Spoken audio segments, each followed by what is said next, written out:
Let's make some authentic Jamaican chicken soup. I know everyone has their own way of making it, but I made this soup because I was feeling under the weather and there was not one place nearby me that could give me a nice authentic Jamaican soup. And so for that I had to take matters in my own hands. So once my chicken is prepped and all my ground provision, I had in my large pot to the stove top. I added some butter, and as I said, this is completely optional. This is my way of doing it. You can feel free to do it your way. I'm sauteing the chicken first before I add my boiling water to start the soup process. All right, then I'm going to add my scallion, my garlic to the chicken, the sauteed chicken, and I am just gonna have that I'm gonna stir it and then let it sit for say 5 minutes. Then I add my boiling water. All right, now I'm going in with my pumpkin. They call it, well, the supermarket that I purchase it from is a Spanish supermarket, and they call it the calabaza, so you can add that. And once I've added that, I'm gonna add my cock soup and my pumpkin flavored soup from Grace. You can just stir it and let it sit for 20 minutes, let it simmer for 20 minutes rather.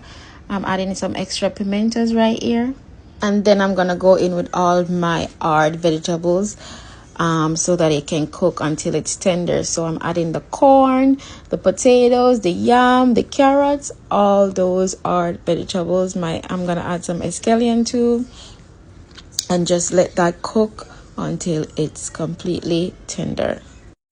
At this time, you can add all your seasons and your spices, like your black pepper, your all-purpose season, a whole Scotch bonnet pepper, and you can just let it simmer until the soup is thickened and flavorful. All right.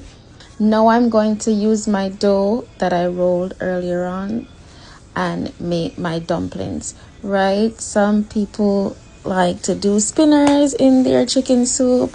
I do a mixture of both. So I do spinners and I do cartwheel dumplings because it depends on what each family member likes. So that's how I decide which dumpling I'm gonna use in my chicken soup.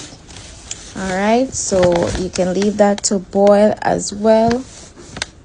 Guys, I'm sorry for the bad angle of the camera. You know, it's not easy to navigate cooking and filming at the same time. All right, so please bear with me.